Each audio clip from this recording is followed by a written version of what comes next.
qof kastoo Soomaaliya aad ugu weyn waa maalinteennii kolay hadal badan haan ma buuxiyo walooy madaxdii iga dambayso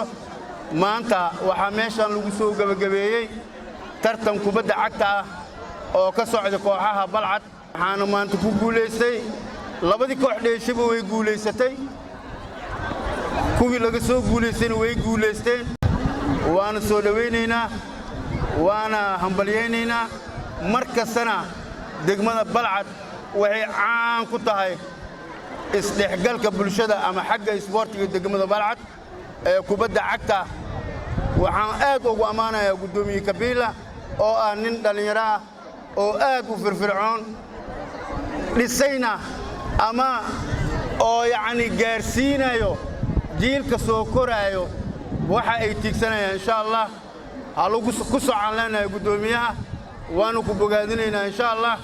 wassalaamu calaykum waraxmatullaahi wabarakaatuh ahaa ee socday muddooyinkan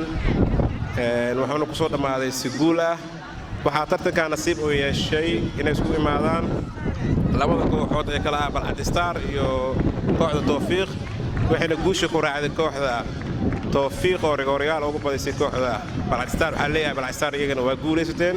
maadaama halkaan ay imaadeen waxaan kaloo aad u mahadcelinayaa maamulka degmada oo runtii isboortiga aad u taageeray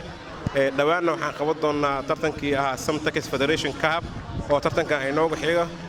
waxaan leenahay sports horumar leh maanta tartankan wuxuu ku soo aaday finaalkiisa maalin weyn oo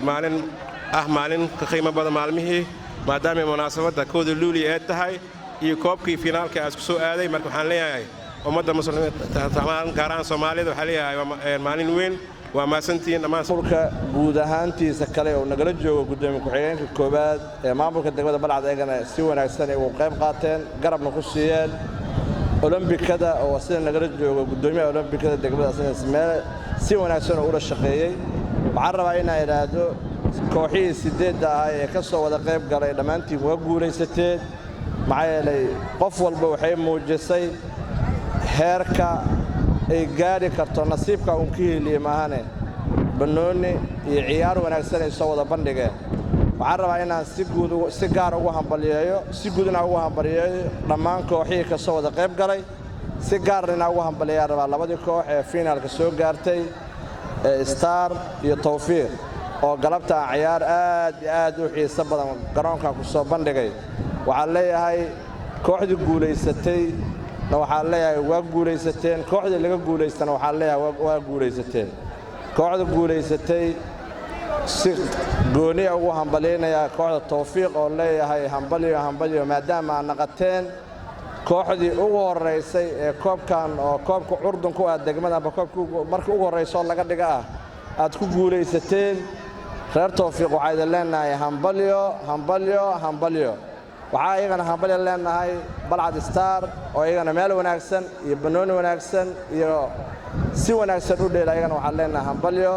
waqtiga hornaaya awgeed waxa leeyahay taageerayaasha iyo guudaan bulshada reer Balcad waa maasantiin sida uu soo buuxiseen oo soo qayb gasheen oo farxadda ula qaybsateen labada koox xuska kooda luulina ugu qayb qaadateen idinkana waa idinkaga mahadcelinayna waana maasantiin hambaliyo idin leenahay waxaan rabaa inaan iraahdo sportiska sidiisa waa isdhexgal bulsho